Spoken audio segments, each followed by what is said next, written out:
గోగినేని మణిగారు రచించిన ఒక చక్కటి కథ విందామండి. ట్రైన్ దిగి ప్లాట్‌ఫార్మ్ మీద నిలబడి అటు ఇటు చూస్తుంటే దూరంగా మా అబ్బాయి హరి కనిపించాడు.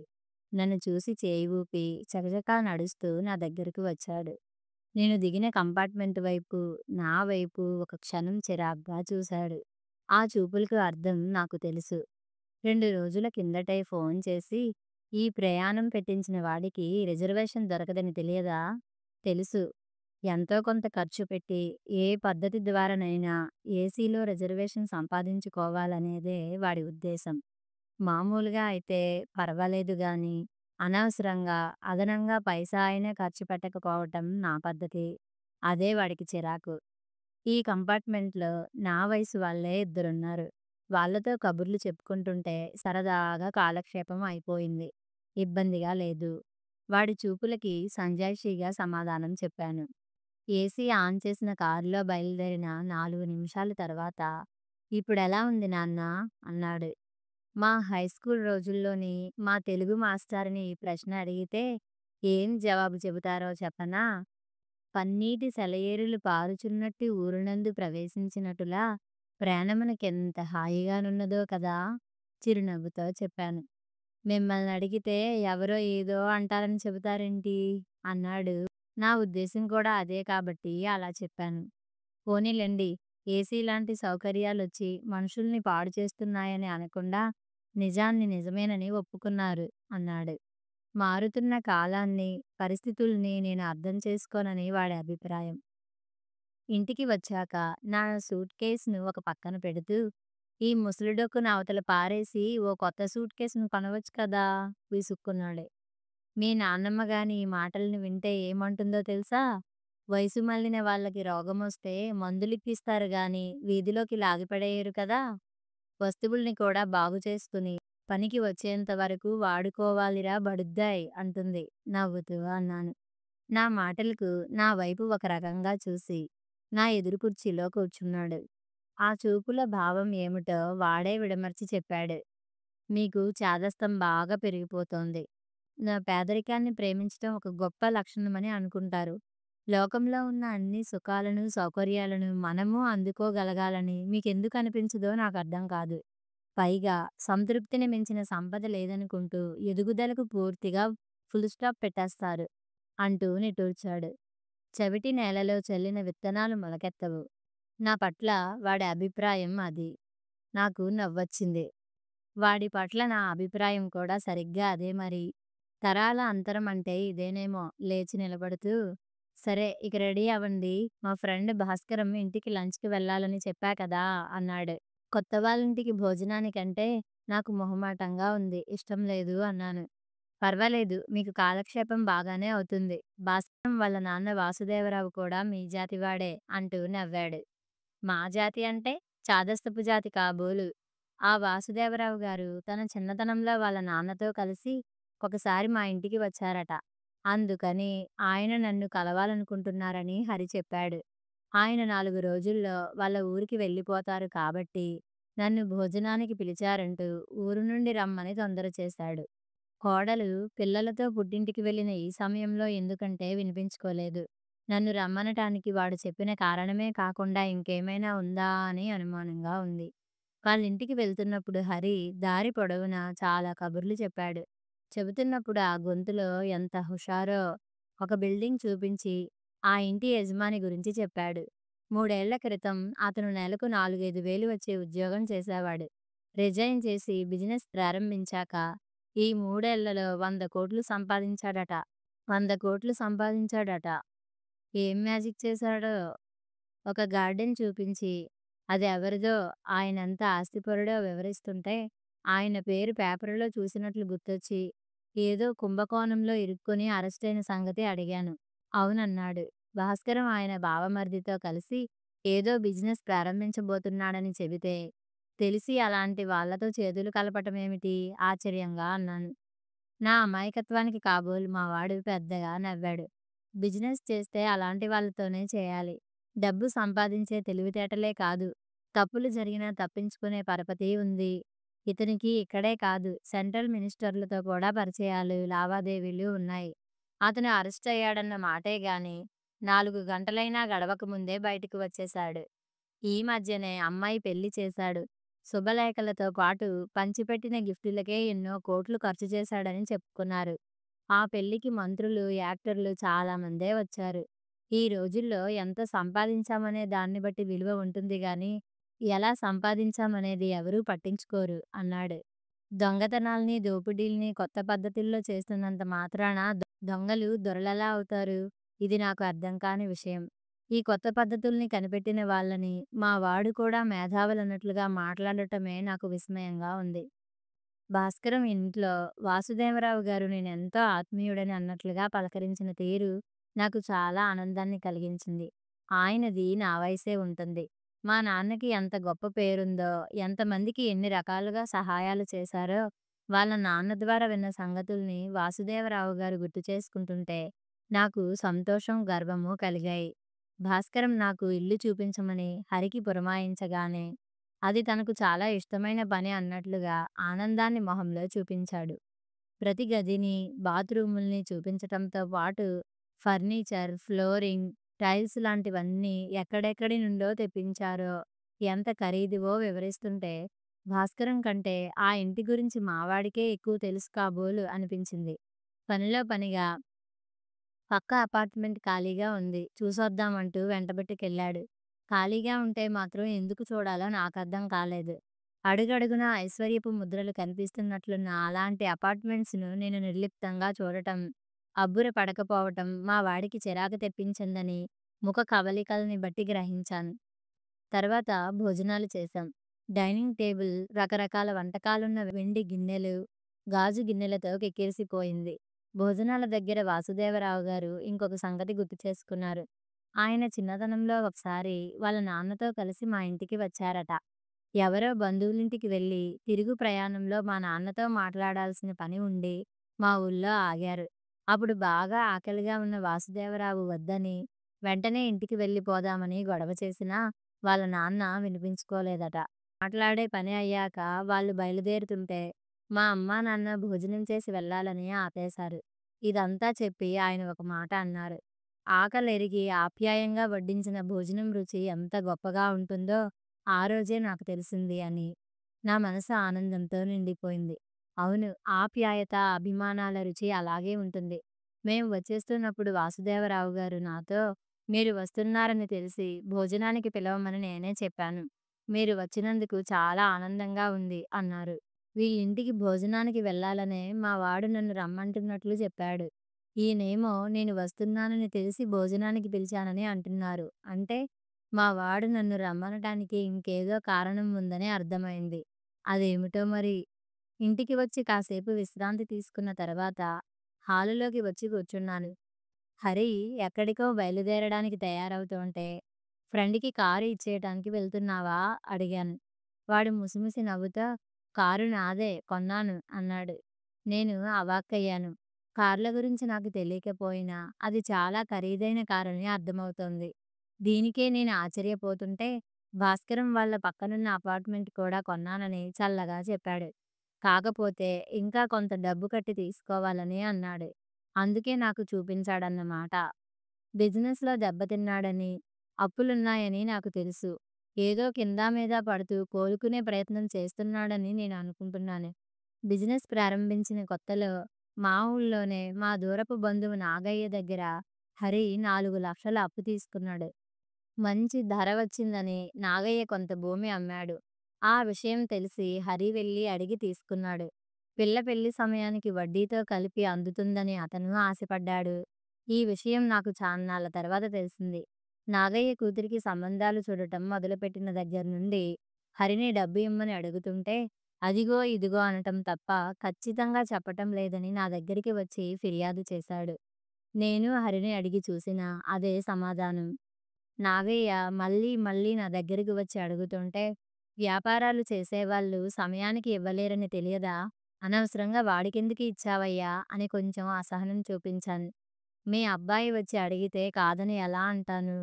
రంగారావు గారి మనవడితో మాట తేడా వస్తుందనే ఆలోచనే నాకు రాలేదు బాబూ అనేసరికి ఆ మాట నాకు చెల్లున తగిలింది. కానీ చేయగలిగిందేమీ లేకపోయింది. అన్నదమ్ముల దగ్గర అప్పు చేసి నాగయ్య కూతురు పెళ్లి చేశాడు. కానీ మా వాడు మాత్రం నాగయ్య అప్పు ఇంకా తీర్చనే లేదు. ఇప్పుడేమో ఇల్లు, కారు కూడా కొన్నానంటున్నాడు. మరి నాగయ్య అప్పు తీర్చేయొచ్చు కదరా! అడిగాను. అతడు మిమ్మల్ని అడిగితే నాకేం సంబంధం లేదని చెప్పండి. మొహం చిట్లించి చాలా చిరాగ్గా అన్నాడు. అప్పటికి నాకు అర్థమైంది. వాడు ఇవ్వలేని ఇబ్బందుల్లో లేడు. ఇవ్వాలని అనుకోవటం లేదు అంతే. మారిపోతున్న విలువలకు నిలువెత్తు సాక్ష్యమనిపించిన వాడి వైపు నిర్విణ్యుడినై చూశాను. సరస్వతి వస్తోంది. తీసుకురావటానికి స్టేషన్‌కి వెళ్తున్నాను అని చెప్పేసరికి నేను మళ్ళీ ఆశ్చర్యపోతూ, ఇప్పుడా? ఇక్కడికా? ఎందుకు? అని అడిగాను. సరస్వతి మా అమ్మాయి. హరి కంటే 7 ఏళ్లు చిన్నది. మీరొస్తున్నారని చెబితే చూసి చాలా రోజులైంది వస్తానని అంది అని చెప్పి బయటికెళ్ళిపోయాడు. అది నిజం కాదని ఇంకేదో కారణం ఉందనిపించింది.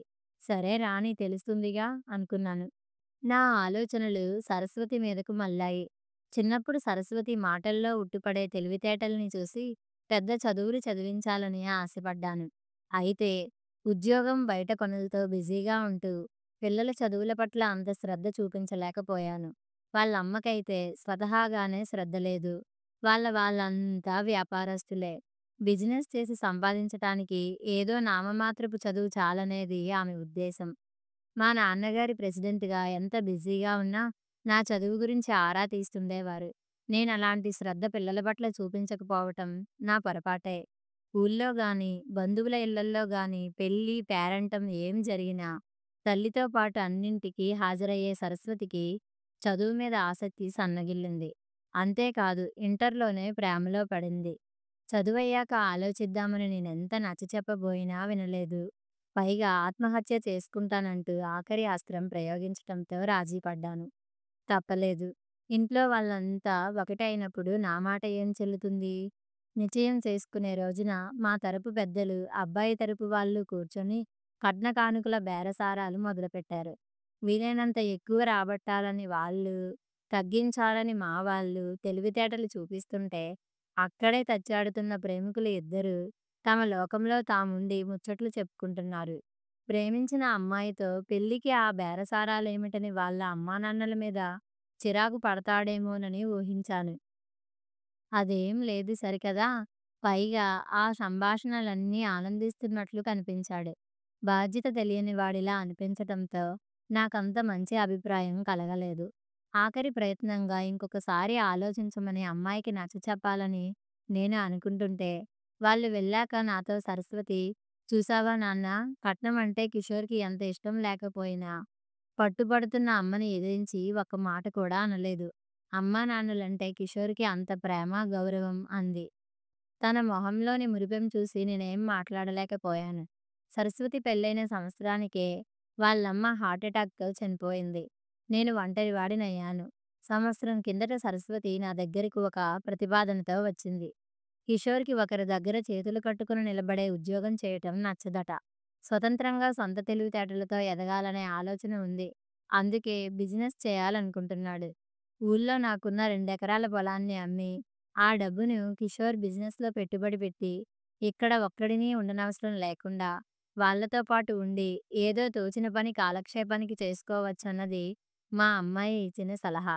అంటే నాకున్న ఆ కాస్త ఇచ్చేసి, అల్లుడి దగ్గర చేతులు కట్టుకుని నిలబడే ఉద్యోగంలో నేను చేరాలన్నమాట.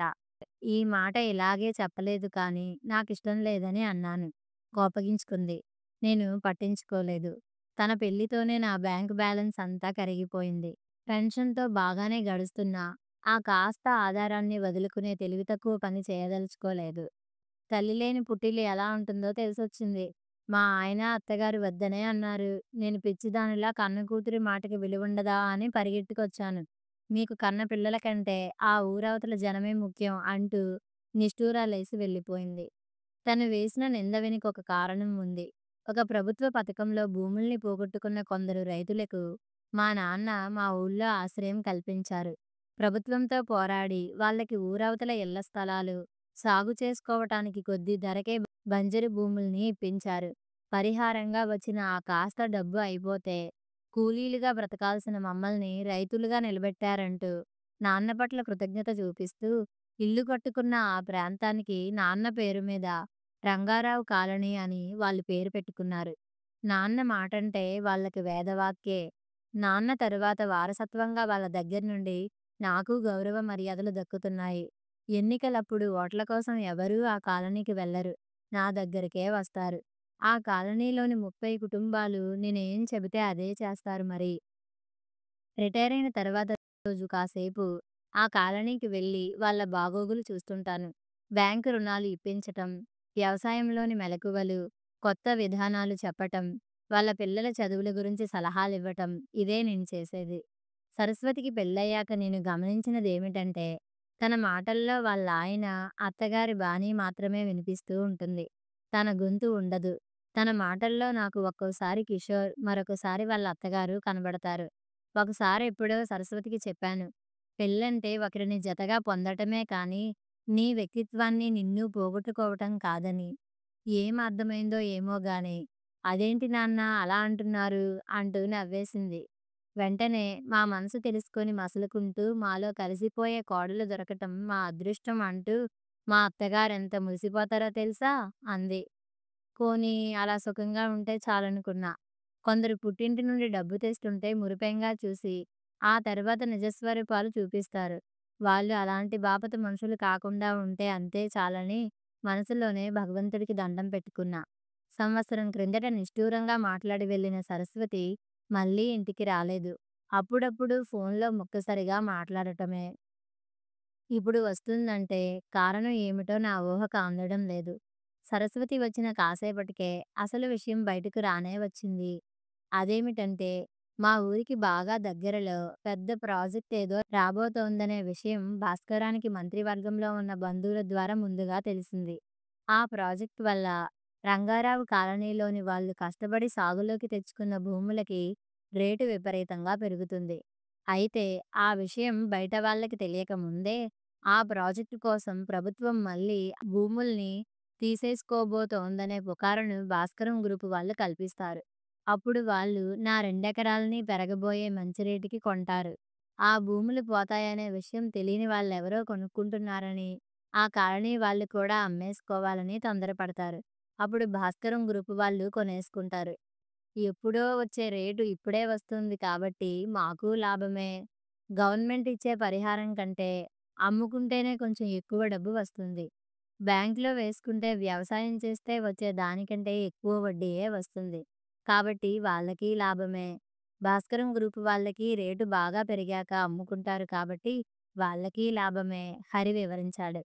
ఇందులో నేను చేయవలసిందేమిటంటే, ఆ పుకారుని నిజమేనని నమ్మి, నా భూమిని అమ్మేశానని ఆ కాలనీ వాళ్ళకి చెప్పటమే.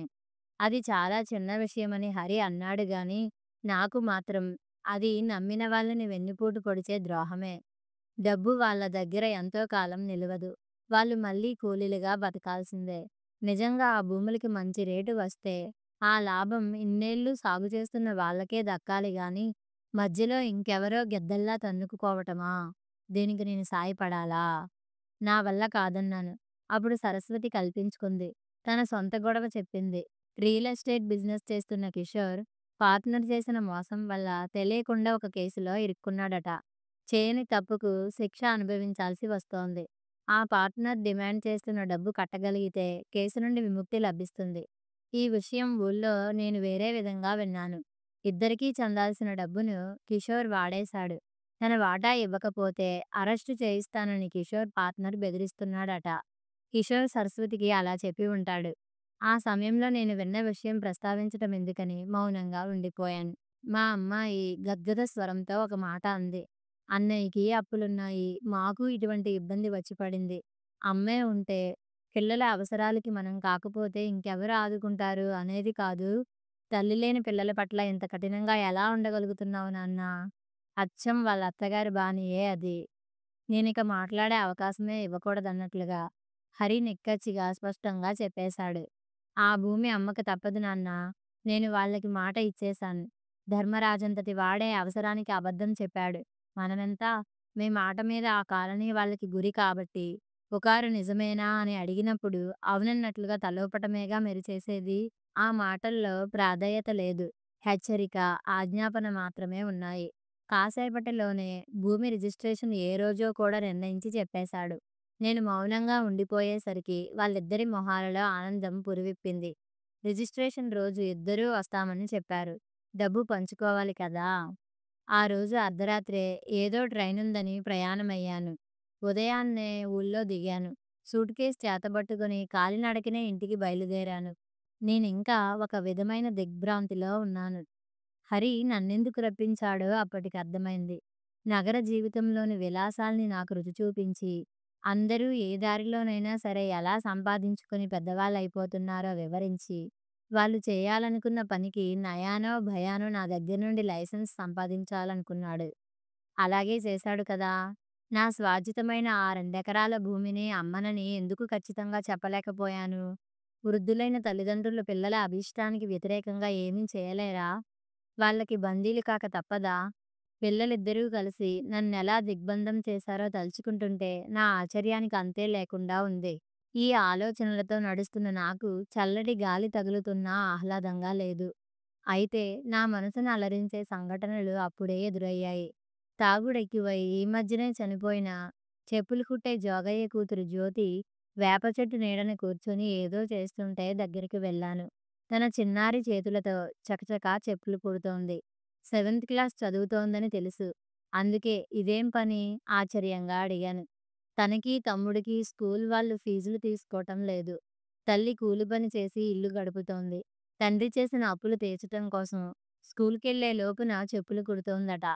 మీ తాగుబోతు నాన్న చనిపోయాక అతను చేసిన అప్పుల్ని నువ్వెందుకు తీర్చాలి? అన్నాను. తాగుబోతు అయిన మా అయ్యే కదా బాబుగారు! అప్పులు చేసి పోయాడని అందరూ తిట్టుకోకూడదని మా అయ్య నేర్పించిన ఈ పనితోనే అప్పుల్ని తీర్చాలని అనుకున్నాను బాబూ అంది. నా మనసు ఆర్ద్రమైంది. 12 చిన్నపిల్ల నోటి వెంట వచ్చిన ఆ గొప్ప మాటలకు నిజంగా ముగ్ధుడినైపోయాను. దగ్గరికి తీసుకుని చల్లగా వర్ధిల్లమని ఆశీర్వదించాను. 10 అడుగులు ముందుకు వేసేసరికి బస్టాండ్ వైపు నుండి వస్తున్న శేషు ఎదురై పలకరించాడు. అతనిది ఇంచుమించుగా మా హరి వయసే. ఎక్కడి నుండి అని అడిగితే తమ్ముళ్ళ దగ్గరికెళ్ళి వస్తున్నానని చెప్పాడు. అతని ఇద్దరు తమ్ముళ్ళు పక్క ఊళ్ళో ఉద్యోగాలు చేసుకుంటున్నారు. ఏదో ఆస్తి తగువుతో ఇతనికి వాళ్ళకి 2 ఏళ్లుగా మాటలు రాకపోకలు లేవని తెలుసు. అందుకే అంతా కలుసుకున్నారా అంటే అవునన్నాడు. తర్వాత అసలు సంగతి చెప్పాడు. తండ్రి చనిపోయాక ఉన్నదేదో ముగ్గురూ సమంగా పంచుకున్నారు. ఆ తర్వాత తల్లి తన బంగారం అమ్మిన డబ్బుతో 3 ఎకరాలు కొన్నది. శేషు వద్దన్నా వినకుండా ఆ పొలాన్ని అతని పేర రాయించింది. ఆమె పేర గాని, లేక ముగ్గురికి గాని రాయమని శేషు అన్నాడు. దానికామె నా పేర ఎందుకు? నేనిన్నేళ్లుంటాను. నీ తమ్ముళ్ళకి బాధ్యత తెలీదు. చేతిలో డబ్బు నిలవదు. వ్యవసాయం తెలిసిన వాడివి. నీ పేరున ఉంటే వాళ్ళ పిల్లల్ని, కుటుంబాన్ని కనిపెట్టి చూస్తావు అంది. ఆ సంవత్సరమే ఆమె చనిపోయింది. తల్లినేదో మాయ చేశావని తమ్ముళ్ళు మాట జారారు.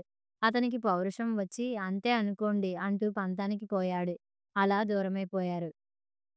ఆ పొలంలోకి దిగిన ప్రతిరోజు మా అమ్మ మాటలు గుర్తొచ్చి విలవిలలాడిపోతుంటాను. 2 ఏళ్లుగా ఆ శిక్ష అనుభవిస్తున్న నాకు ఇక నా వల్ల కాదనిపించింది.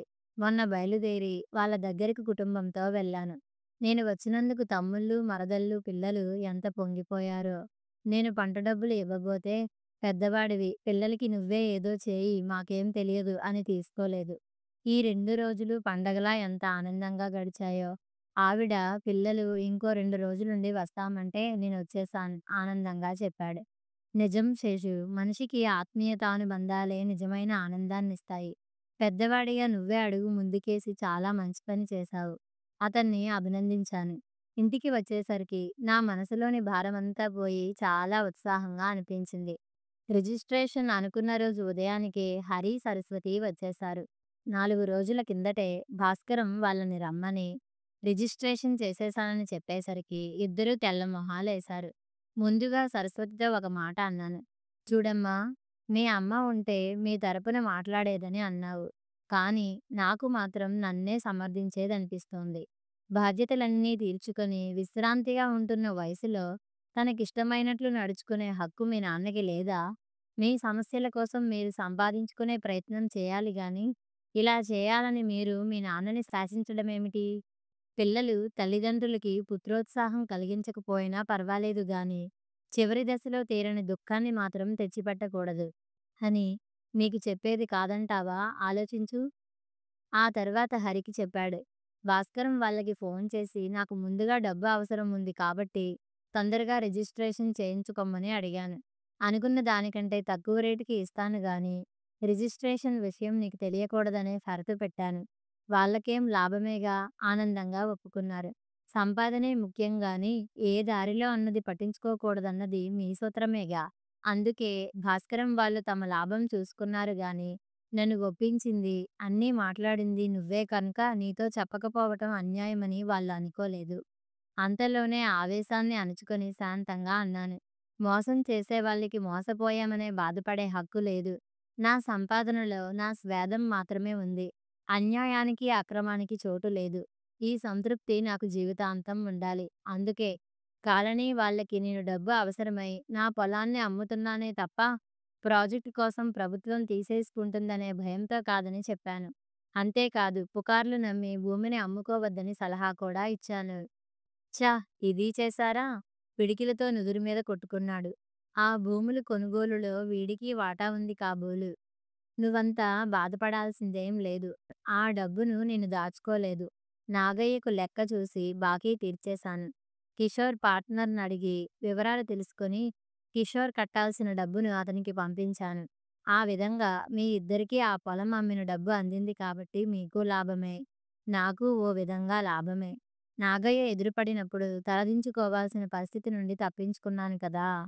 హరి, తండ్రిగా నీకో సలహా ఇవ్వాలనుకుంటున్నాను.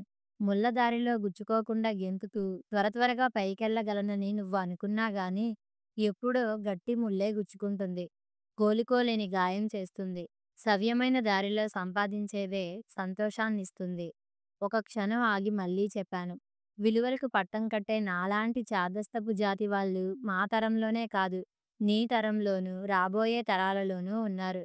అలాంటి వాళ్ళ వల్లే ఈ సమాజం మెరుగుపడుతుందనే ఆశ నాలాంటి వాళ్లకు సంతోషాన్ని కలిగిస్తోంది. ఇంకో మాట, నేను ఎదుగుదలకు విరోధిని కాను. పేదరికాన్ని ప్రేమించను. అధిగమించాలనే కోరుకుంటాను. అయితే నైతిక విలువల పతనం మీద వచ్చే సంపద కంటే పేదవాడిగా ఉండటాన్నే ఇష్టపడతాను. ఆ మాటలు చెప్పాక మనసుకు స్థిమితం కలిగింది. మా ఇంటి ముందు ఎప్పుడూ నిలబడిన దూరంగా ఉండే రంగారావు కాలనీ కనిపించగానే మనస్సాక్షి విధించే 30 కొరడా దెబ్బలు భరించాల్సిన శిక్ష నుండి తప్పించుకోగలిగాననే ఆనందం కలిగింది. కథ సమాప్తం.